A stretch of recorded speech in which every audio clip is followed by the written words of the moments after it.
അവൻ കൊടുക്കുമ്പോഴാണ് കൊടുത്തു കഴിഞ്ഞാണ് എൻ്റെ അടുത്ത് പറയുന്നത് അമ്മ 9 lakhs കൊടുത്തു എന്ന് പറഞ്ഞു. ഇപ്പം എൻ്റെ അടുത്ത് വന്നിട്ട് പറഞ്ഞു അമ്മ ഇങ്ങനെ ഈ പാർട്ടി വരാൻ പറഞ്ഞിട്ടുണ്ടെന്ന് പറഞ്ഞു. എനിക്ക് ഇവനെ ഒറ്റയ്ക്ക് വിടാൻ പേടി. ഇവന് ആളുണ്ടെങ്കിലും സംഗതി അവർ 3 പേരാണോ 5 പേരാണോ എന്ന് നമുക്കറിയാം. ആ സമയത്ത് ദിലു ശരിക്കും പറഞ്ഞാൽ വേറെ ആരെങ്കിലും ആണെങ്കിൽ സൂയിസൈഡ് ചെയ്ത് തന്നെ. ഒന്നും എന്ത് സമാധാനിപ്പിക്കാം അവനെ.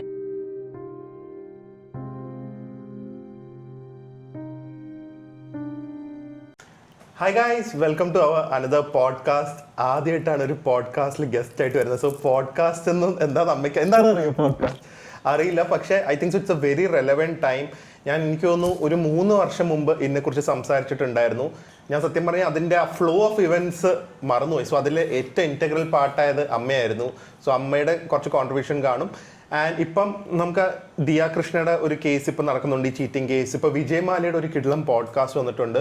So cheating and how it destroys A life എന്നുള്ള ഒരു വളരെ വളരെ എന്താ പറയുന്നത് കോമൺ ആയിട്ട് നടക്കുന്ന ഒരു കാര്യമാണ്. അത് ഏറ്റവും കൂടുതൽ പ്രശ്നം നമുക്ക് വിശ്വസിക്കുന്നവർ നമ്മളെ ചീറ്റ് ചെയ്യുമ്പോഴാണ്. അപ്പോൾ ഞങ്ങളുടെ ലൈഫിൽ അങ്ങനത്തെ ഒരു എക്സ്പീരിയൻസ് ഉണ്ടായിരുന്നു. And that was the worst phase of എൻ്റെയും അമ്മയുടെ ഒക്കെ വേഴ്സ്റ്റ് ഫേസ് ഓഫ് അവർ ലൈഫായിരുന്നു. അപ്പം മരിച്ചതിന് ശേഷം ഞങ്ങളുടെ ലൈഫിലുണ്ടായ ഏറ്റവും ഒരു വേഴ്സ്റ്റ് ഫേസ് ആയിരുന്നു. എന്ത് ചെയ്യണം എന്നറിയില്ല.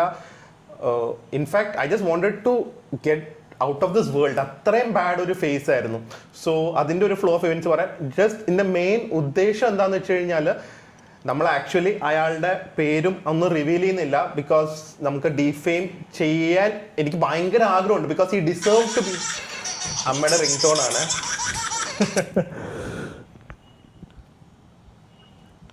He deserved to be defamed, പക്ഷേ we are not doing it right now. But I want to share this entire experience detailed ആയിട്ട് so that you guys will know നമ്മൾ എന്താണ് ഇങ്ങനെ പറ്റിക്കപ്പെടാനുള്ള കാര്യം. മെയിൻ തിങ് എനിക്കൊന്ന് ഞങ്ങളുടെ മണ്ടത്തരവും ഒരു ഇന്നസെൻസും കൂടെ ആയിരിക്കും അല്ലേ. നമ്മളിത് എക്സ്പെക്ട് ചെയ്യാത്തതിൻ്റെ ഒരു പ്രശ്നം തന്നെയായിരിക്കും. സോ ഇതിൻ്റെ തുടക്കം എങ്ങനെയായിരുന്നു? ഏത് വർഷമായിരുന്നു? 2000 കോവിഡിന് മുമ്പ് വേദുണ്ടായിരുന്നില്ല ആ സമയത്ത്. ഇല്ല, പ്രഗ്നൻ്റ് ആയിരുന്നു പ്രിയ. അപ്പോൾ 2017 വല്ലതായിരിക്കും. 17-18 ആയിരിക്കണം. 18 വേദു ബോൺ ആയല്ലോ. 17 എൻ്റെ കയ്യിലെ ഫോട്ടോ ഉണ്ട്. എന്ത് ഫോട്ടോ എന്നൊക്കെ ഞാൻ പറയാം. സോ 17 ആക്ച്വലി 2017 എൻ്റെ ചേച്ചിക്ക് ഇവിടെ ഞങ്ങളുടെ വീടിൻ്റെ ഫ്രണ്ടിൽ ഒരു പ്ലോട്ട് ഉണ്ട്. അവിടെ നിന്നല്ല തുടക്കം. ഒരു പ്ലോട്ടുണ്ട്. ആ പ്ലോട്ടിൽ ഒരു ബിൽഡിംഗ് പണിയാമെന്ന് വിചാരിച്ചു. അങ്ങനെ ഒരു ബിൽഡിംഗ് പണിയാൻ വേണ്ടി നമ്മളൊരു കോൺട്രാക്ടറിനെ തപ്പിപ്പോയി. അപ്പോൾ നമ്മൾ 2-3 പേരുടെ കയ്യിൽ നിന്ന് കൊട്ടേഷനൊക്കെ എടുത്ത് അതൊന്നും നമുക്ക് വർക്കൗട്ട് ആയില്ല. അപ്പോൾ ഈ പറഞ്ഞ വ്യക്തിയുടെ കയ്യിൽ നിന്ന് നമ്മൾ ഒരു കാര്യം നമുക്ക് പറയാം. കാരണം ഇനിയിപ്പോൾ അത് പറഞ്ഞ ആളെ ഐഡൻറ്റിഫൈ ചെയ്യാൻ പറ്റുമെങ്കിൽ അത്രയും അയാൾ അറിയാവുന്ന ആളായിരിക്കും. കാരണം അയാളുടെ ഓഫീസ് ഇവിടെ ഞങ്ങളുടെ അടുത്തൊരു സൂര്യ ഹോട്ടൽ എന്ന് പറഞ്ഞൊരു ഹോട്ടലുണ്ട്. അതിൻ്റെ 3rd ഫ്ലോറിലാണ്, 2nd ഫ്ലോറിലാണ് കണ്ടായിരുന്നു. അപ്പോൾ ആ ഓഫീസിൽ നമ്മൾ ആക്ച്വലി ഇത് എങ്ങനെ ഇത് പരിചയപ്പെട്ടത് ഇങ്ങനെ ധന്യയുടെ ബിൽഡിങ്ങിന് പണിയാൻ വേണ്ടി ആളെ തപ്പി നടന്നു. അങ്ങനെ എനിക്കൊന്ന് ഗൂഗിളിൽ കൂടെ കണ്ട് അവിടുത്തെ നമ്പർ കിട്ടിയതായിരിക്കും. അവിടുത്തെ നമ്പർ കിട്ടിയിട്ട് മൈക്ക് കറക്റ്റ് ആണോ നോക്കട്ടെ. അവിടുത്തെ ഇത് കിട്ടിയിട്ട് നമ്മൾ അങ്ങോട്ട് പോയി കണ്ടതാണ്. ദിലു തന്നെയോ നീ എന്നെ സജസ്റ്റ് ചെയ്തത് നല്ലതായിരിക്കാനും സാധ്യത, ഒന്ന് പോയി നോക്കുന്നത്. ധന്യയും ഞാനൊക്കെ കൂടെയാണ് പോയി നോക്കിയത്. നീ ഓഫീസിൽ പോയി നോക്കി സംസാരിച്ച് കോട്ട് കിട്ടി. നല്ല കോട്ടായിരുന്നു. എന്നിട്ട് ഞങ്ങളോട് പറഞ്ഞു ഈ കോട്ട് വെളിയിൽ കൊടുക്കരുത്, കാരണം എന്തോ ബിൽഡിംഗ് അസോസിയേഷന്റെ ആൾക്കാർ, ബിൽഡേഴ്സ് അസോസിയേഷന്റെ ആൾക്കാരെന്തോ ഇത്രയും കുറഞ്ഞ റേറ്റിൽ എന്തോ ചെയ്യാൻ പാടില്ല എന്നൊക്കെ പറഞ്ഞിട്ടുണ്ടെന്ന്. അങ്ങനെ ഞങ്ങൾ ഹാപ്പിയായി കൺസ്ട്രക്ഷൻ തുടങ്ങി. അപ്പോൾ ഇനീഷ്യലി ഭയങ്കര നല്ല രീതിയിലായിരുന്നു. ഭയങ്കര ഒരു ഫസ്റ്റ് 6 monthsോളം ഭയങ്കര ഫാസ്റ്റും ആയിരുന്നു, ജെനുവിൻ ആയിരുന്നു. നമ്മളൊന്നും ചോദിക്കുകയോ പറയുകയോ വേണ്ട. പൈസ അങ്ങനെ എപ്പോഴും ഇൻസ്റ്റാൾമെന്റ് ആയിട്ട് ചോദിക്കൂല. അങ്ങനെയൊക്കെ ആയിരുന്നു പുള്ളി. പ്ലസ് ഇംപ്രഷൻ വരുന്നത് അന്നത്തെ കാലത്ത്. ഇപ്പൊ നമ്മളൊരാളെ ജഡ്ജ് ചെയ്യുന്നത് മേ ബി ഞാൻ പറഞ്ഞു ഞങ്ങളുടെ ഒരു ഇഗ്നോറൻസോ, ഞങ്ങളുടെ ഇത് ഫുൾ ആക്ച്വലി ഞങ്ങളുടെ ഫോൾട്ടാണ് ഞങ്ങൾ ആക്സെപ്റ്റ് ചെയ്യുന്നുണ്ട്. അപ്പോൾ GL എന്താ മറ്റേ ബെൻസ്, GLS ബെൻസ്, ഏറ്റവും കൂടിയ ബെൻസ് കാറിൽ കയ്യിൽ ഭയങ്കര എക്സ്പെൻസീവ് ആയിട്ടുള്ള മറ്റേ ഗോൾഡ് ബ്രേസ്ലെറ്റ് വാച്ച് കണ്ടാൽ അറിയാം ഇതൊക്കെ ഞങ്ങളുടെ പ്രൊജക്ട്സ് ഒക്കെ പുള്ളിക്ക് നിസ്സാരം എന്നുള്ള രീതിയിൽ ആണ് പുള്ളി പറഞ്ഞുകൊണ്ടിരുന്നത്. അത്രയും അപ്പം നമുക്ക് നമ്മുടെ പ്രോജക്റ്റ് കിട്ടിയിട്ട് വേണ്ട ജീവിക്കാൻ, അപ്പം എന്തായാലും കറക്റ്റായി ചെയ്തു പോകും എന്നുള്ള രീതിയിലായിരിക്കും എന്നുള്ള രീതിയിൽ പറഞ്ഞു. അങ്ങനെ 6 മാസത്തോളം 7 മാസത്തോളം ഈ പ്രൊജക്റ്റ് ഇങ്ങനെ നടന്നുകൊണ്ടിരുന്നു. അപ്പോഴേക്കുമാണ് എനിക്ക് ആക്ച്വലി ഫിനാൻഷ്യലി എന്ത് ചെയ്യണം എന്നറിയില്ല. സിനിമയിൽ ഞാൻ അങ്ങനെ ഒട്ടും ക്ലിക്കായില്ല. Priya was pregnant, so I wanted to get a foothold. എന്തെങ്കിലും ചെയ്യണം, ഒരു റെഗുലർ ഇൻകം വരണം എന്നുണ്ടായിരുന്നു. ഇതൊന്നും യൂട്യൂബ് ഒന്നും ഇല്ലായിരുന്നേ. അങ്ങനെ ധന്യ ആ സമയത്ത് ദുബായിലായിരുന്നു. ധന്യ ആ സമയത്ത് റാസൽ കൈമയിലായിരുന്നു. അപ്പോൾ ഇങ്ങനെ ധന്യ എന്നെ ഒരുപാട് ഇങ്ങനെ സപ്പോർട്ട് ചെയ്യുന്ന ആളാണ് എൻ്റെ സിസ്റ്റർ. ധന്യ എന്ന് പറയുന്ന എൻ്റെ സിസ്റ്റർ, ബ്രദർ ഇൻ ലോയും രഞ്ജോണ്ണും. അപ്പോൾ ഇങ്ങനെ പറഞ്ഞു, ഒരു കാര്യം ചെയ്യുക, അന്ന് ഞാൻ ഷട്ടിൽ കളിക്കാൻ പോകുമായിരുന്നു. അങ്ങനെ എനിക്കൊരു ഐഡിയ കിട്ടി, ഇങ്ങനെ ഷട്ടിൽ കോർട്ട് തുടങ്ങണം. പക്ഷെ നമുക്ക് ലാൻഡിനൊന്നും ഡെപ്പോസിറ്റ് കൊടുക്കാനോ ലീസ് എടുക്കാനുള്ള ഒന്നും ഫിനാൻഷ്യലി അന്ന് പറ്റില്ലായിരുന്നു. അങ്ങനെ ധന്യ പറഞ്ഞു, ധന്യയുടെ മാവലിക്കരയിൽ എത്ര 9 സെന്റോ 8 സെന്റും കണ്ട്, 10 സെന്റോ അങ്ങനെ എന്തോ ആയിരുന്നു. മാവലിക്കരയിൽ അങ്ങനെ അധികം ഷട്ടിൽ കോർട്ട് ഇല്ല, ഇൻഡോർ ഷട്ടിൽ കോർട്ട് ഇല്ല. സോ നീ സ്ഥലം നീ എടുത്തോ, റെന്റോ ഒന്നും തരണ്ട, ഇത് കെട്ടിക്കോളാൻ പറഞ്ഞു. അങ്ങനെ അത് നമ്മൾ ഇയാളോട് പറഞ്ഞിട്ട് അവിടെ പോയി നോക്കി, ഇത് നമുക്ക് കറക്റ്റായി ചെയ്യാം, 2 or 3 കോട്ടൊക്കെ ചെയ്യാം എന്ന് പറഞ്ഞു. ഓക്കെ എന്ന് പറഞ്ഞ് അങ്ങനെ എന്തൊക്കെയോ ഡ്രോയിങ് ഒക്കെ ചെയ്ത് എല്ലാം സെറ്റ്, നമ്മൾ ഭയങ്കര ഹാപ്പി ആയിട്ടിരിക്കുമായിരുന്നു. അത് കഴിഞ്ഞിട്ട് അഡ്വാൻസ് ചോദിച്ചു. അപ്പൊ അഡ്വാൻസ് ചോദിച്ചപ്പോഴാണ് പറഞ്ഞത് കമ്പിയുടെ വില എന്തോ കൂടും അല്ലെ, അങ്ങനെ എന്തോ മെറ്റീരിയൽസ് കമ്പിയുടെ തന്നെയാ പറഞ്ഞത്. കമ്പിയുടെ വില കൂടും, കമ്പിയുടെ വില കൂടിയുമ്പോൾ പിന്നെ നമുക്ക് ഈ പറഞ്ഞ കോസ്റ്റിൽ ചെയ്യാൻ പറ്റില്ല. അന്ന് എന്തോ ഈ 3 കോട്ട് എനിക്കൊന്ന് എക്സ്ക്ലൂഡിങ് ദ ഫ്ലോറിംഗ് എന്തോ 18 lakhs 19 lakhs എന്തോ പറഞ്ഞത്. കാരണം നമ്മൾ ഹാഫാ കൊടുത്തത്. അപ്പൊ എന്നോട് പറഞ്ഞ ഹാഫ് എമൗണ്ട് തന്നു കഴിഞ്ഞാൽ നമുക്ക് കമ്പി എടുത്തിടാം, പിന്നെ പയ്യെ പണി കഴിയുന്നതനുസരിച്ച് ചെയ്താൽ മതിയല്ലോ എന്ന്. അപ്പൊ നമുക്കതൊന്നും ഒട്ടും താങ്ങാൻ പറ്റാത്ത എമൗണ്ട് ആണ്. അങ്ങനെ പ്രിയയുടെ കുറച്ച് ഗോൾഡ് നമ്മൾ ലോൺ എടുത്തിട്ട് പ്രിയ എനിക്ക് ആ പൈസ തന്ന് ഞാൻ കൊടുത്തു. പക്ഷെ ആക്ച്വലി ഇതിൽ എന്താ ഒരു മെയിൻ പ്രശ്നം എന്ന് പറഞ്ഞു കഴിഞ്ഞാൽ, ഈ അമ്മയ്ക്ക് ആൾക്കാരുടെ ഇതേ നമ്മുടെ ഫോൺ കട്ട് ചെയ്തല്ലോ. അമ്മയ്ക്ക് സാധാരണ ഒരു ഇൻറ്റ്യൂഷൻ ഭയങ്കരമായിട്ടുള്ള ഒരാളാണ് എന്ന് പറഞ്ഞു കഴിഞ്ഞാൽ, ഇയാൾ ചതിക്കും അല്ലെങ്കിൽ ഈ ഒരു ഡീല് പോണ്ട അങ്ങനെയൊക്കെ പറയുന്ന ഒരാളാണ് അമ്മ എപ്പോഴും. ഞാനത് കേൾക്കാറുണ്ട്. ചിലപ്പോ മനുഷ്യന്റെ സമയദോഷം കൊണ്ട് ഇല്ല അറിയില്ല. ഇങ്ങോട്ടുണ്ടോ അത് തന്നെ, ഇത് ഇവിടെ ഇനി കുഴപ്പമില്ല എനിക്ക് തോന്നുന്നു. ഓക്കെ, അപ്പൊ അമ്മ എപ്പോഴും അങ്ങനെ ഒരു ഇൻറ്റ്യൂഷൻ പറയുന്നതാണ്. പക്ഷെ അമ്മയ്ക്ക് ഇയാളെ റീഡ് ചെയ്യാൻ പറ്റിയില്ല എന്ന് തോന്നുന്നു. അമ്മ ഒരിക്കലും വിചാരിച്ചില്ല.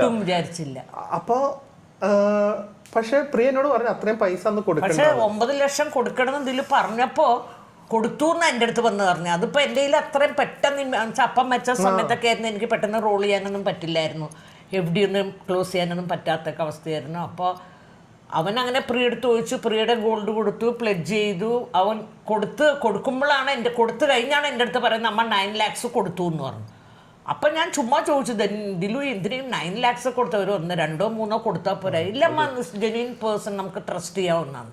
അപ്പം എനിക്ക് അതുവരെ നല്ല വിശ്വാസമായിരുന്നു, 100% വിശ്വാസമായിരുന്നു. നല്ല മനുഷ്യനാണ്, നല്ല ബിഹേവിയർ. ഇങ്ങനത്തെ ഒരു ബിസിനസ്മാനെ ഞാൻ എൻ്റെ ജീവിതത്തിൽ കണ്ടിട്ടില്ല. അത്ര നല്ലൊരു സോഫ്റ്റ് സ്പോക്കണായിരുന്നു എല്ലാം. അങ്ങനെ കൊടുത്ത ശേഷമാണ് എൻ്റെ അടുത്ത് പറയുന്നതെങ്കിൽ ഞാൻ അപ്പം ചോദിച്ചു, 9 lakhs കൊടുത്തോ എന്ന് ചോദിച്ചു.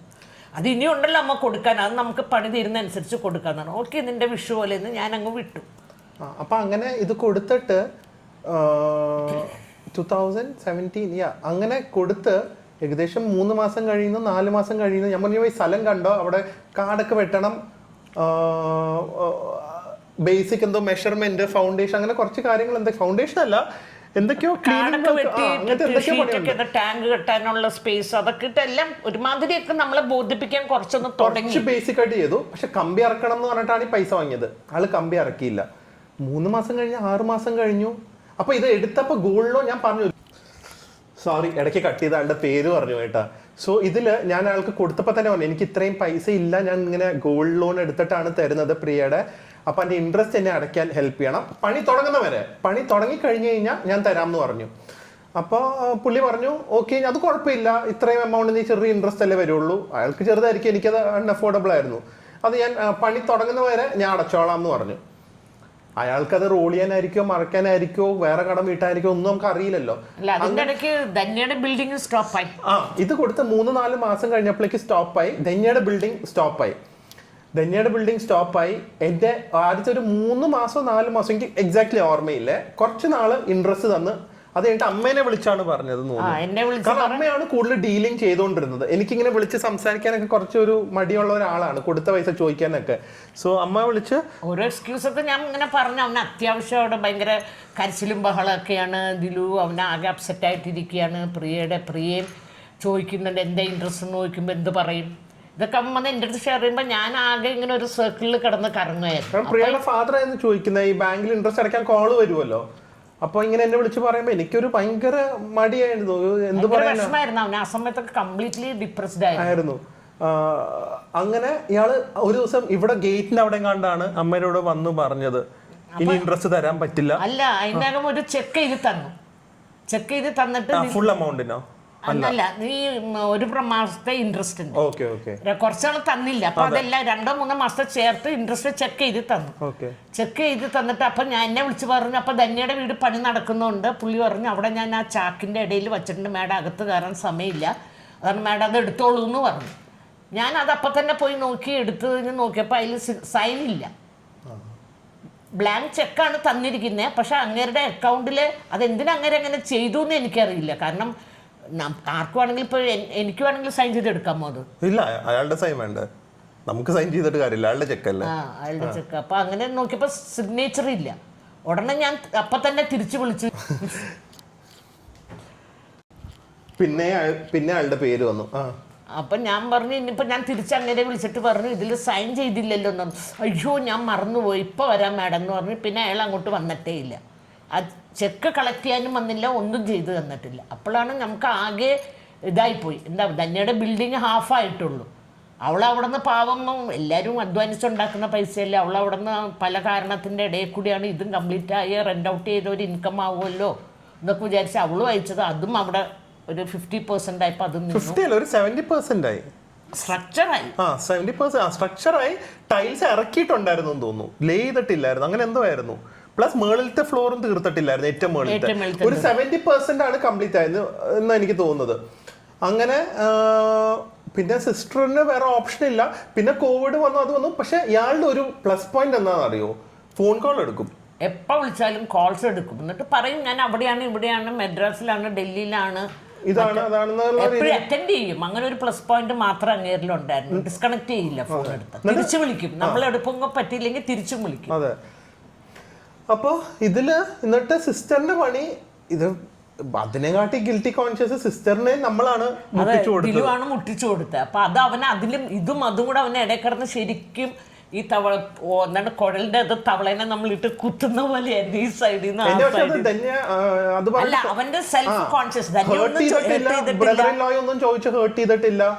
പക്ഷെ എന്താ ഇയാൾ ഇങ്ങനെയെന്നുള്ള രീതിയിലാണ് സംസാരിച്ചുകൊണ്ട് നമുക്കൊരു എത്തും പിടിയും കിട്ടുന്നില്ല. കാരണം ഇങ്ങനത്തെ ഒരു ഫ്രോഡ് നമ്മൾ ഇതുവരെ കണ്ടിട്ടില്ല.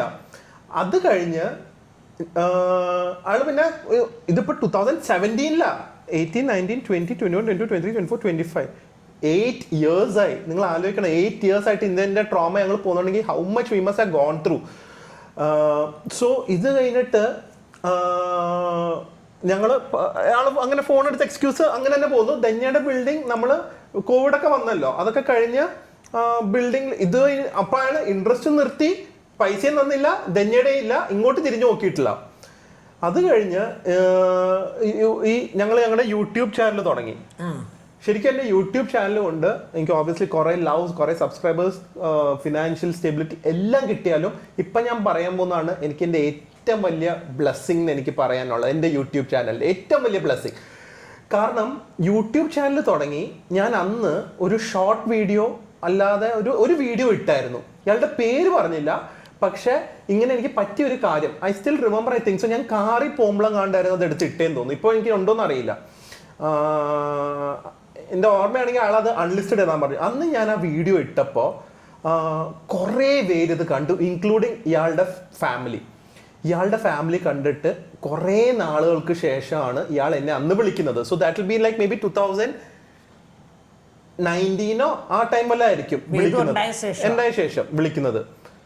അയ്യോ ഞങ്ങളെ പേര് പറയല്ലേ, ആ വീഡിയോ അൺലിസ്റ്റ് ചെയ്യ്. ഞാൻ അന്ന് ആളുടെ ഫുൾ പേര് പറഞ്ഞിട്ടില്ല കേട്ടോ, ഫസ്റ്റ് നെയിം മാത്രമേ പറഞ്ഞിട്ടുള്ളായിരുന്നു. വീഡിയോ ഇടല്ലേ. ആളുടെ ഭാര്യയൊക്കെ വിളിച്ച് അല്ലേ, ഭാര്യയൊക്കെ പിന്നെ നമ്മളെ മീറ്റ് ചെയ്യാൻ പറഞ്ഞിരുന്നു ഒരു ഹോട്ടലിൽ. അതൊക്കെ പിന്നെ. അപ്പൊ ആദ്യമേ നമ്മളിങ്ങനെ വിളിച്ച് ഇത് ചെയ്യാൻ പറഞ്ഞു. ഞാൻ പറഞ്ഞു നമുക്ക് നേരിട്ട് കാണാം എന്നിട്ട് സംസാരിക്കാം എന്നുള്ള രീതിയിൽ പറഞ്ഞു. അങ്ങനെ ഞാൻ ആ വീഡിയോ അൺലിസ്റ്റ് ചെയ്തു. ഇത് ഇയാൾക്ക് ആക്ച്വലി പറയുന്നത് ഇയാൾക്ക് ഭയങ്കര പൊളിറ്റിക്കൽ കോണ്ടാക്ട്സ് ആണ്, പോലീസിന്റെ അടുത്ത് കോണ്ടാക്ട്സ് ആണ്. ഞാൻ പറഞ്ഞു അതൊന്നും അല്ലല്ലോ, കോണ്ടാക്ട്സ് എന്ന് പറയുന്നത് തെറ്റിയ കാര്യത്തിൽ ഉപയോഗിക്കാനല്ലല്ലോ, അല്ലെ? പോലീസ് ആണെങ്കിലും രാഷ്ട്രീയക്കാരാണെങ്കിലും ന്യായത്തിനൂടെ നിൽക്കാനല്ലേ. അതുകൊണ്ട് ഞങ്ങൾക്കൊരു പേടിയില്ല. എൻ്റെ ആക്ച്വലി ഇതിന്റെ CCTV ഫുട്ടേജ്, എൻ്റെ ഹാളിൽ തന്നെ CCTV ഫുട്ടേജ് ഉണ്ട്. അതുണ്ട്. ഇപ്പൊ ഡോക്യുമെന്റ്സ് പറയാലോ, കളർ ഡോക്യുമെന്റ്സ് ആണ്, വീഡിയോ എവിഡൻസ്, ഫോൺ എവിഡൻസ് എല്ലാം ഉണ്ട്. സോ ഒരിക്കലും ആൾ ഇതൊന്നും വന്ന് ഡിനൈ ചെയ്യത്തില്ല. ആ ധൈര്യത്തിലാണ് ഞാൻ പറയുന്നത്. കാരണം നമ്മുടെ കയ്യിൽ എല്ലാ എവിഡൻസും ഉണ്ട്. പിന്നെ ഇപ്പോഴത്തെ ഒരു സിറ്റുവേഷൻ ലാസ്റ്റ് പറയാം. അപ്പൊ അത് കഴിഞ്ഞ് അയാൾ വന്ന് അയാൾക്കൊരു അസിസ്റ്റന്റ് ഉണ്ടായിരുന്നു അല്ലെ, ആൽബർട്ട് എന്തായിരുന്നു പേര്, ഓർമ്മയില്ല, ഒരു വണ്ണമുള്ള ഒരാള്. ആൽബർട്ടും പിന്നെ ഒരു ഡ്രൈവർ ഉണ്ടായിരുന്നു. എനിക്കൊന്നും ആൽബർട്ടൊക്കെ പിന്നെ ഒഴിഞ്ഞു പോയി തോന്നും ഇയാളുടെ കയ്യിൽ നിന്ന്. ആൽബർട്ടായിരുന്നു ഇവിടുത്തെ പണി നോക്കിയത്. അങ്ങനെ ഇവിടെ നമ്മൾ ഗോകുലത്തിലും കണ്ടു വന്ന് മീറ്റ് ചെയ്ത് സോറി എന്ന് പറഞ്ഞിട്ട് അന്ന് ദിലുവിനെ വിളിച്ച് പറഞ്ഞിരുന്നു, ദിലു നമുക്കൊന്ന് ഇവിടെ ഗോകുലത്തിൽ മീറ്റ് ചെയ്തിട്ട് we can come to a conclusion, വരണം എന്ന് പറഞ്ഞു. അപ്പൊ ഇവൻ എൻ്റെ അടുത്ത് വന്നിട്ട് പറഞ്ഞു അമ്മ ഇങ്ങനെ ഈ പാർട്ടി വരാൻ പറഞ്ഞിട്ടുണ്ടെന്ന് പറഞ്ഞു. എനിക്ക് ഇവനെ ഒറ്റയ്ക്ക് വിടാൻ പേടി. ഇവന് ആളുണ്ടെങ്കിലും സംഗതി അവർ 3 പേരാണോ 5 പേരാണോ എന്ന് നമുക്കറിയില്ല.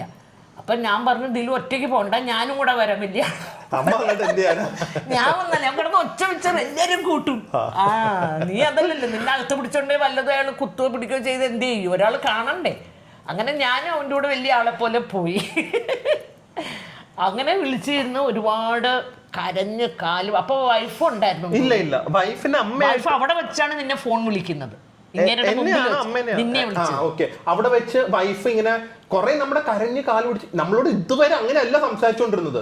ഞാൻ മറ്റേ ഇവിടുത്തെ എന്റെ എന്താ ഫുൾ രാഷ്ട്രീയം എന്റെ കയ്യിലാണ്, ഞാൻ ഇപ്പൊ വിളിച്ചു കഴിഞ്ഞാൽ IG എന്റെ പുറകെ വരും, ആ ലെവലിൽ നിന്ന ആളാണ്. സോ ഞങ്ങൾ പോയി ഇമോഷണൽ ട്രോമ ഞാൻ കുറേ ഡീറ്റെയിൽ പറയുന്നില്ല, കാരണം പ്രിയ വിഷമമായിരുന്നു ഞങ്ങൾക്ക്. ആക്ച്വലി ഫസ്റ്റ് കുട്ടിയുടെ ഒരു മിസ്കാരേജ് ഉണ്ടായിരുന്നു. എനിക്കൊന്ന് ഇതിന്റെയൊക്കെ സ്ട്രെയിനും സ്ട്രെസ്സും കൊണ്ടായിരിക്കും അത്ര അയാൾ ഞങ്ങളുടെ ഫാമിലിനെ ദ്രോഹിച്ചിട്ടുണ്ട്, അത്രയും ദ്രോഹിച്ചിട്ടുണ്ട് അയാള്. എന്റെയും സിസ്റ്ററിന്റെ ഇടയിലുള്ള ഒരു കമ്മ്യൂണിക്കേഷൻ കുറെ കുറഞ്ഞു. കാരണം എനിക്ക് അങ്ങോട്ട് സംസാരിക്കാൻ അവന് ധന്യടുത്ത് എന്തെങ്കിലും പറയാൻ ചോദ്യമില്ല, ഉത്തരവില്ല, ഒന്നും. ഞാനിങ്ങനെ ധന്യയും വിളിക്കും, ധന്യ ദിലു ഇങ്ങനെ ദിലു ഇങ്ങനെ പറഞ്ഞു എന്ന് രണ്ടുപേരുടെ കമ്മ്യൂണിക്കേറ്റ് ചെയ്യാതെ തന്നെ അതും രണ്ടുപേരെ ഹേർട്ടാകാത്ത രീതിയിൽ ഞാനും പറയണം. ഇവന്റെ വിഷമം അവരും മനസ്സിലാക്കണം, അവരുടെ വിഷമം ഇവനും മനസ്സിലാക്കണം. ഇടയ്ക്കിടന്ന് ഞാൻ ഒരുപാട് വെള്ളം കുടിച്ചു. അമ്മ എന്ന് പറഞ്ഞു കഴിഞ്ഞാൽ നമ്മൾ ഡെയിലി വിളിക്കും കേട്ടോ ഫോൺ. അങ്ങനെ ഈ ഒരു 3-4 വർഷം കഴിഞ്ഞിട്ടാണ് നമുക്ക് ഇയാളെ തിരിച്ച് ഇങ്ങോട്ട് മീറ്റ് ചെയ്യാൻ ഫസ്റ്റ് ടൈം വരുന്ന യൂട്യൂബ് ഒറ്റ ഒരു വീഡിയോ കാരണമാണ്. The power of YouTube and subscribers ആണത്. എന്നിട്ട് അവിടെ വെച്ച് ഇവന്റെ കരഞ്ഞ് ഞാൻ കാല് പിടിക്കാൻ ഇത് പുറത്ത് അങ്ങനെ പറയില്ലേ ഇങ്ങനെ പറയില്ലേ എന്നാണ് എൻ്റെ വൈഫൊക്കെ സൂസൈഡ് ചെയ്യുന്ന എന്തൊക്കെയൊക്കെ ആ ലെവലിൽ സംസാരിച്ചിട്ട് ഉടനെ തന്നെ ഇതേ വൈഫ് ഇവനെ വിളിപ്പിക്കാന്നും പറഞ്ഞ് വൈഫ് ഇവനുമായിട്ട് സംസാരിച്ചു. അപ്പൊ ഇവനല്ല ആന്റി അങ്ങനെയൊന്നും എന്തോ പറഞ്ഞു, അത് ഞാൻ കേട്ടില്ല ഫോണിൽ. എനിക്ക് പൈസ കിട്ടിക്കഴിഞ്ഞാൽ പൈസയും ഇൻട്രസ്റ്റും വേണം എന്ന് പറഞ്ഞു. എനിക്ക് എന്ന് പറഞ്ഞു കഴിഞ്ഞാൽ ആ ഇൻട്രസ്റ്റ് എന്ന് പറഞ്ഞു കഴിഞ്ഞാൽ അപ്പൊ തന്ന പൈസയുടെ ഇപ്പൊ 3 ഇരട്ടിയാവും 6 വർഷം കഴിയുമ്പോൾ. ഞാൻ പറഞ്ഞു അതല്ല, തന്നതിന്റെ 50% 30% ആണ് ഇൻട്രസ്റ്റ് വേണം എന്നാണ് ഞാൻ പറഞ്ഞത്. അങ്ങനെ ഓക്കെ എന്ന് പറഞ്ഞിട്ട് കുറച്ച് അല്ല അന്ന് ഓക്കെ എന്ന് പറഞ്ഞിട്ട് എനിക്ക് ഫസ്റ്റ് എമൗണ്ട് എപ്പോഴാണ് കിട്ടിയെന്ന് അറിയില്ല, കുറച്ച് നാൾ കഴിഞ്ഞിട്ടാണ് കിട്ടിയത്. പക്ഷെ അപ്പോഴേക്കും കുറേ പേര് ആ 2-3 ദിവസത്തിൽ വീഡിയോ കണ്ടിട്ട് കുറേ പേര് ഞങ്ങളെ മെസ്സേജ് ചെയ്ത് വിളിച്ചു പറഞ്ഞു ഇയാൾ കാരണം അവരും പറ്റിക്കപ്പെട്ടിട്ടുണ്ടെന്ന്. ഇയാൾക്ക് എന്തോ അങ്കമാലിയിൽ എന്തോ പ്രൊജക്റ്റ് ഉണ്ടായിരുന്നു, അല്ലാതെ ഇയാൾക്ക് പരിചയമുള്ള റിലേറ്റീവ് ആരൊക്കെയോ എന്നെ വിളിച്ചു പറഞ്ഞു. ഇതൊക്കെ കഴിഞ്ഞിട്ട് ഇയാളെ പറ്റിച്ച വേറൊരാള് ഇയാളായിട്ട് നമ്മുടെ വീട്ടിൽ വന്നു, ഓർമ്മയുണ്ടോ?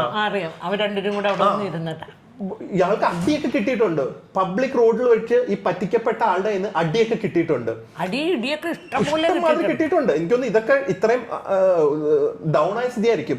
എന്നിട്ട് ഇവിടെ വന്ന് എന്തോ ഡീല് സംസാരിച്ചു. ഞാൻ പറഞ്ഞു എനിക്ക് അതൊന്നും പറ്റില്ല, കാരണം എൻ്റെ ഒരു എയിം എന്ന് പറഞ്ഞു കഴിഞ്ഞാൽ എനിക്ക് സത്യം പറഞ്ഞു കഴിഞ്ഞാൽ ആ യൂട്യൂബ് വീഡിയോസ് ഒക്കെ വന്നു കഴിഞ്ഞല്ലോ, അത് കഴിഞ്ഞ് ദൈവം അനുഗ്രഹിച്ച് ഞങ്ങൾക്ക് ഫിനാൻഷ്യൽ സ്റ്റെബിലിറ്റി തിരിച്ചുണ്ടായി. അപ്പോൾ എനിക്ക് സത്യം പറഞ്ഞു കഴിഞ്ഞാൽ ഈ പൈസ പോയാലും കുഴപ്പമില്ല, ഇയാളെ പബ്ലിക്ലി നശിപ്പിക്കണം എന്നായിരുന്നു എൻ്റെ ഒരു എയിം. സത്യമായിട്ട് എൻ്റെ ജീവിതത്തിൽ ഞാനും അമ്മയും പ്രിയ അല്ലെങ്കിൽ എൻ്റെ അച്ഛൻ ആരും ഒരിക്കലും ഒരാളുടെ അടുത്തൊരു റിവെഞ്ച് മൈൻഡിൽ ഞങ്ങൾ വന്നിട്ടില്ല. പക്ഷെ ഇത് എനിക്ക് ഇയാളെ പബ്ലിക്ലി സ്ട്രിപ്പ് ചെയ്ത് ഡീഫെയിം ചെയ്ത് നശിപ്പിക്കണം എന്നുള്ള ഒരു മൈൻഡായിരുന്നു. നശിപ്പിക്കണം എന്ന് പറഞ്ഞ ഒരാളായിരുന്നു. ആളുടെ മോൻ ലുലുലായിരുന്നു. എനിക്ക് ലുലു അത്യാവശ്യം ആ പരിചയം സമയത്ത് ദിലു ശരിക്കും പറഞ്ഞാൽ വേറെ ആരെങ്കിലും ആണെങ്കിൽ സൂയിസൈഡ് ചെയ്തേനെ. ഡൗൺ ആയിരുന്നു. ഒന്നും എന്ത് സമാധാനിപ്പിക്കും അവനെ. പബ്ലിക്ലി ഷെയിം ചെയ്യണമെന്നുണ്ടായിരുന്നു. കാരണം അവര് എല്ലാരും തിന്നുന്നത് നാട്ടുകാരെ പറ്റിച്ചിട്ടുള്ള പൈസയായിരുന്നു. അച്ഛൻ ചെയ്തതെന്ന് ആ ഫുൾ ഫാമിലി അനുഭവിക്കണം എനിക്കുണ്ടായിരുന്നു. ഞാൻ ഓണസ്റ്റ്ലി പറയായിരുന്നു. ആൻഡ് അയാളുടെ പറ്റിച്ച ആള് ഞാൻ കേട്ടാണ്, ഇതിന് എനിക്ക് പ്രൂഫില്ല, പക്ഷെ എനിക്ക് കേട്ടാണ് ഇയാള് പള്ളീനെ വരെ പറ്റിച്ചിട്ടുണ്ടെന്ന്. പള്ളീനെ പറ്റിച്ച് അങ്കമാലി അവിടെ പറ്റിച്ച് ലാൻഡ് എടുത്തിട്ടുണ്ട്. അങ്ങനെ എന്തോ പൈസ വാങ്ങിയിട്ട് പണി ചെയ്തില്ല എന്നോ ലാൻഡ് വാങ്ങിയെന്ന് എന്തോ, but I am not sure. So അത്രയും വലിയൊരു ഫ്രോഡിനെ ആയിരുന്നു ഞങ്ങൾ പരിചയപ്പെട്ടത്. ഇയാള് നടന്ന ബെൻസ് കാറാണെങ്കിലും ഇയാൾ ചെയ്ത ഓരോ കാര്യങ്ങളാണെങ്കിലും എല്ലാം ഇതുപോലെ ആൾക്കാർ അധ്വാനിച്ച് അല്ലെങ്കിൽ ആൾക്കാരുടെ വിശ്വാസം. സ്വന്തം കാറും അല്ലായിരുന്നു അതേടെ മനസ്സിലായത്. അത് റെന്റക്കാറോ അതോ ഏതോ ഫ്രണ്ടിന്റെ റെന്റക്കാരെന്നാണ് കേട്ടത്. ഒരു ഐഡിയ ഇല്ല. ഒന്നുമല്ല, വാച്ചിന് അങ്ങനെ ആണോ അതും അറിയില്ല. ഏതാ വാച്ച് അതൊന്നും അറിയില്ല. പിന്നെ എനിക്കൊരു സ്റ്റേജായി, എനിക്ക് സത്യം പറഞ്ഞു കഴിഞ്ഞാൽ പൈസ കിട്ടുമോ ഇല്ലയോ എന്നുള്ള വിശ്വാസമില്ല. പക്ഷെ അത് 20-30 ലക്ഷം കൊടുത്ത് ആ 8-9 ലക്ഷം എനിക്ക് തിരിച്ച് എടുക്കണം എന്നുള്ള ഒരു വാശിയായിരുന്നു. കാരണം ഐ വാണ്ടഡ് ദാറ്റ് മണി. അയാളുടെ കയ്യിൽ നിന്ന് അയാൾ പിച്ചെടുത്താണെങ്കിൽ എനിക്കത് എടുക്കണം എന്നുള്ള ഒരു വാശി ഉണ്ടായിരുന്നു. അങ്ങനെ ഞങ്ങളുടെ യൂട്യൂബിലൊക്കെ ഞങ്ങൾക്ക് വളർന്ന് എനിക്ക് അത്യാവശ്യം റീച്ചായി അല്ലായി. I was so thankful for all that. പക്ഷേ എനിക്ക് എൻ്റെ റീച്ച് കൂടുന്തോറും, എൻ്റെ വളർച്ച കൂടുന്തോറും ഇയാൾക്കായിരുന്നു പേടി. കാരണം പിന്നെ നമ്മൾ ഇട്ട് കഴിഞ്ഞാൽ അയാൾക്ക് വേണ്ടപ്പെട്ടവർ ഇത് അറിയും എന്നുള്ള ഒരു മൈൻഡ് സെറ്റായി. അങ്ങനെ അയാൾ കുറച്ച് പൈസ തന്നു. എനിക്ക് തോന്നുന്നില്ല എനിക്ക് പൈസ കിട്ടിയ കാര്യം. ഇയാള് പൈസ കൊടുക്കാനുള്ള കുറെ ആൾക്കാരുണ്ട്, അവർക്ക് അറിയാൻ പറ്റുന്ന പോലെ എനിക്ക് തോന്നുന്നില്ല. അങ്ങനെ ഒരു മിനിറ്റ്, അപ്പൊ ഇപ്പൊ വരാം. അങ്ങനെ ഇയാള് നമുക്ക് കുറെ പൈസ, ഇത് 2019, 2021 അങ്ങനെ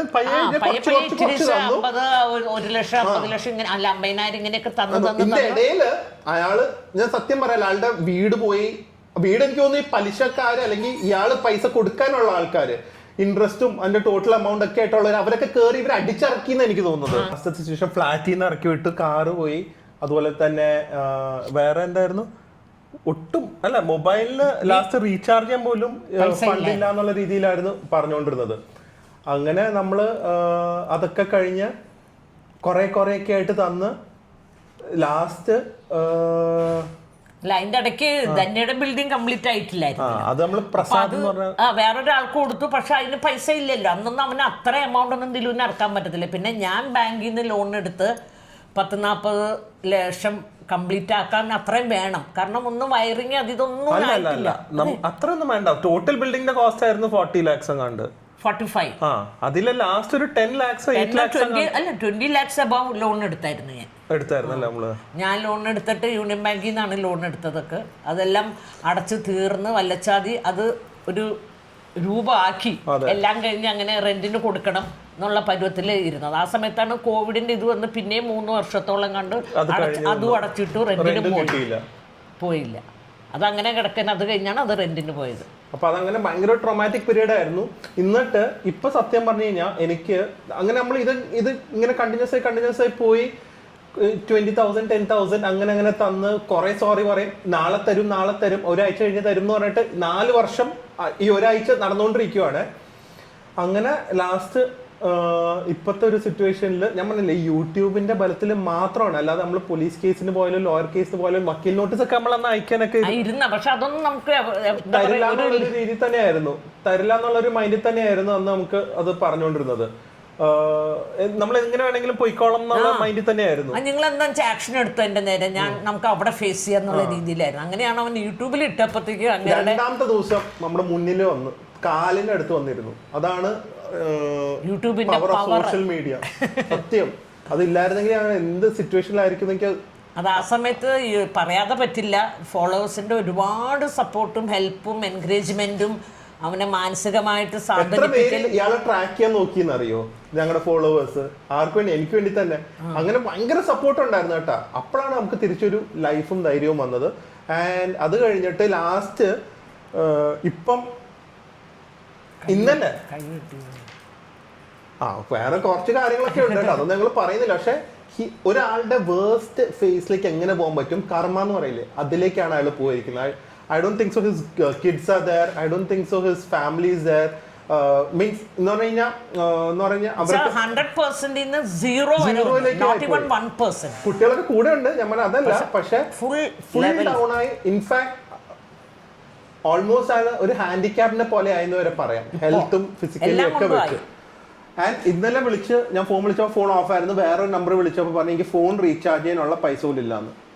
I don't want to know that. എനിക്ക് ബാക്കി തരാനുള്ള ഇത്രയും പൈസ ശരിക്കും പറഞ്ഞു കഴിഞ്ഞാൽ പറഞ്ഞില്ലേ 3 or 4 times ആവും ഇൻട്രസ്റ്റ് വെച്ച് നോക്കിക്കഴിഞ്ഞ് കഴിഞ്ഞാൽ. ബട്ട് എനിക്ക് തരാനുള്ള ബാക്കി അതും കൂടെ തന്നില്ല. ബിൽഡിങ്ങിന് കംപ്ലീറ്റ് ചെയ്യാൻ ഞാൻ എടുത്തതിന്റെ അതൊന്നും തന്നില്ല. അല്ല, ഞാൻ പറഞ്ഞു എനിക്ക് 5 lakhs കിട്ടണം. ഞാനാണ് ലോൺ എടുത്തതും അടച്ചതും പട പെൻഷനിൽ നിന്നൊക്കെ ഞാൻ കവർ ചെയ്ത് പോയത്. പിന്നെ എനിക്കത് വേണ്ടേ, അതും പറഞ്ഞു. അതും തരാം, ദിലുവിന്റെ കഴിയട്ടെ, എന്നിട്ട് ഞാൻ മാഡത്തിന്റെ ശരിയാക്കി തരാന്ന് പറഞ്ഞു. എവിടെ അങ്ങനെ ലാസ്റ്റ് ഈ ഒരു 50,000 rupees കൂടെയാണ് ബാക്കി. ഞാൻ പറഞ്ഞു അതല്ല, എനിക്ക് 49,999 പോലും കിട്ടിയാൻ പറ്റില്ല, 50 എൻ്റെ കയ്യിൽ ഈ ഒരു ദിവസങ്ങളിലുള്ളിൽ കിട്ടണം എന്ന് പറഞ്ഞ് ഇത് പറയാൻ തുടങ്ങിയിട്ട് ഏകദേശം ഇപ്പൊ ഒരു 1 year or 6-8 months കണ്ടായി കേട്ടാ. അപ്പൊ അങ്ങനെ പറഞ്ഞ് നിൽക്കുവാണ്. സോ ഇതില് ഞാൻ ജസ്റ്റ് ഞങ്ങൾക്ക് ഇതിൽ മെയിനായിട്ട് പറയാനുള്ളത്, ആരാണെങ്കിലും ബിസിനസ്സിലേക്ക് പോകുമ്പോൾ നമ്മൾ എത്ര കൺവിൻസ്ഡ് ആണെങ്കിൽ പോലും നമ്മൾ ഫുള്ളായിട്ട് വിശ്വസിക്കാതിരിക്കും. നമ്മൾ വിശ്വസിച്ചില്ലെങ്കിലും ലീഗലി ഡോക്യുമെന്റ്സ് എടുത്താൽ പോലും വി ക്യാൻ ഗെറ്റ് ചീറ്റഡ്. പിന്നെ പക്ഷെ നമ്മുടെ സൈഡിൽ നിന്ന് എല്ലാ എഫേർട്ട് എടുക്കുക, മാക്സിമം ചെക്ക് ചെയ്യുക, ബാക്ക്ഗ്രൗണ്ട് ചെക്ക് ചെയ്യുക, മാക്സിമം പറ്റിക്കപ്പെടാതിരിക്കാൻ നോക്കുക, മാക്സിമം എന്താ പറയുന്നത് പ്രിക്കോഷൻസ് എടുക്കുക. ഇല്ലെങ്കിൽ ഇല്ലാന്നേ ഉള്ളൂ. ഒരിക്കലും ആരും ആയിക്കോട്ടെ, ബ്ലഡ് റിലേഷൻ ആയാലും നമുക്ക് ആരും കുറ്റം പറയല്ല. പക്ഷെ അതാണ് ലോകം. ആദ്യമൊക്കെ നല്ല സ്മൂത്ത് ആയിട്ട് വരും, പകുതിക്ക് വെച്ച് ഹാഫ് സ്മൂത്ത് ആവും, കുറച്ച് 3/4 വരുമ്പോൾ ബിഗ് സീറോ ആവും. പക്ഷെ ഇത് പ്രോബ്ലം നമുക്ക് ലൈഫിൽ ആൾക്കാരെ വിശ്വസിക്കാൻ നമുക്കൊരു ബിസിനസ്സോ ഒരു സ്ഥാപനമോ ഒന്നും നടത്തിക്കൊണ്ട് പോകാൻ പറ്റില്ല. അതെ, അത് വേറെ കാര്യം. പക്ഷെ നമ്മൾ മാക്സിമം ഡ്യൂ ഡെലിജൻസ് എടുക്കുക, മാക്സിമം ആൾക്കാരെ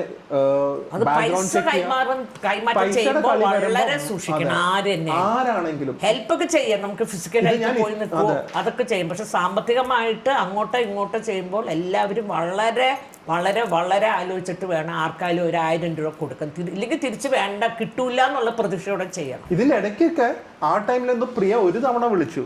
അന്നൊക്കെ അയാളുടെ അഹങ്കാരം കൊണ്ടാണ് പറയുന്നത്, നിങ്ങളാരും എന്നെ വിളിക്കാൻ, ഞങ്ങൾ നിങ്ങളായിട്ട് ഒരു ഡീലിംഗ് ഇല്ലല്ലോ. അപ്പൊ പറയുന്നത് എന്റെ ഗോളിൽ വെച്ചാൽ തന്നിരിക്കുന്നത്, അതൊന്നും എനിക്ക് അറിയേണ്ട ആവശ്യമില്ല. അങ്ങനത്തെ ഒക്കെ ഒരുപാട് രീതിയിലാണ് വേദനിപ്പിച്ചിട്ടുണ്ട്.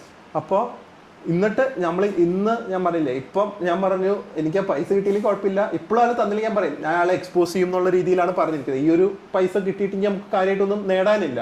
പക്ഷെ അത് തന്നില്ലെങ്കിൽ അയാളെ എക്സ്പോസ് ചെയ്യും. എനിക്ക് സത്യം പറഞ്ഞാൽ അയാൾ തരരുത് ആ പൈസ, എനിക്ക് തരരുത്.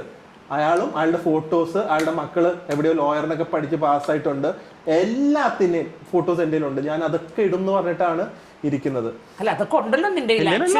അല്ല, ഞാൻ പക്ഷെ ഇടാത്തത് ഓബ്വിയസ്ലി ഇതുകൊണ്ടാണ്. ഇപ്പൊ ഇയാൾക്ക് ഇത്രയും പൈസ നമുക്ക് ഇടാൻ പറ്റില്ല, ഇടാൻ പറ്റില്ല. പക്ഷെ എനിക്കത് കിട്ടുന്നതിനെ കാട്ടി 50,000 രൂപേനെ കാട്ടി കൂടുതൽ എനിക്ക് വേണ്ടത് ആ വീഡിയോ ഇടുന്നത്. പക്ഷെ ആ വീഡിയോ ഇടാത്തത് സത്യം പറഞ്ഞാൽ ഇന്നും ആ പിള്ളേരെയും ആ ചേച്ചിനും ഓർത്ത് മാത്രമാണ്. അല്ലെങ്കിൽ എനിക്ക് ഇത് ഡിലേ ചെയ്ത് പോകേണ്ട ആവശ്യമില്ലായിരുന്നു. എനിക്കിത് എപ്പോ വേണമെങ്കിലും ഇന്നലെ ആ കുറച്ച് പൈസ കിട്ടിയതിന് ശേഷം അല്ലെങ്കിൽ എപ്പോ വേണമെങ്കിലും എനിക്ക് ഇടായിരുന്നു.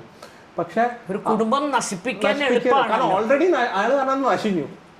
അത് ഭക്ഷണം കഴിക്കുന്നുണ്ടോന്ന് തന്നെ എനിക്ക് തോന്നുന്നില്ല. അത്രയും നിങ്ങൾ എക്സാജറേഷൻ അല്ല. എന്തെങ്കിലും ആളുടെ വീഡിയോ കോൾ ഇന്നലെ കണ്ട് ചെയ്ത വോയിസ് കോളിന്റെ റെക്കോർഡിംഗ് കൊണ്ട് ആൾക്ക് ഫോൺ റീചാർജ് ചെയ്യാൻ പൈസ ഇല്ലാന്ന്, അതുകൊണ്ട് കണക്ഷൻ വിട്ട് കിടക്കുവാന്ന്. സോ ആലോചിച്ച് നോക്ക്, കാണിച്ച പത്രാസിന്ന് എവിടം വരെ പോയിന്ന്.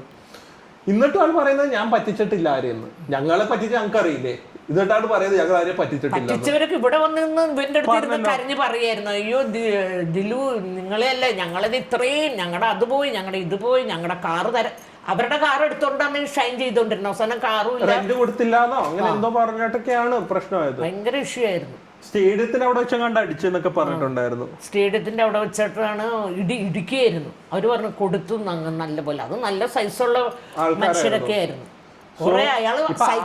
പറഞ്ഞാലും അയാൾ പറ്റിച്ചിട്ടില്ല എന്ന് പറഞ്ഞാലും നമ്മളെ പറ്റിച്ചിട്ടുണ്ടെന്ന് നമുക്കറിയാം. അതിനെക്കാട്ടി നമുക്ക് ആവശ്യമില്ല, എല്ലാ എവിഡൻസും ഉണ്ട്. പക്ഷെ ഇപ്പോഴും ഞാൻ ചെയ്യാത്തത് ഇതുകൊണ്ടാണ്.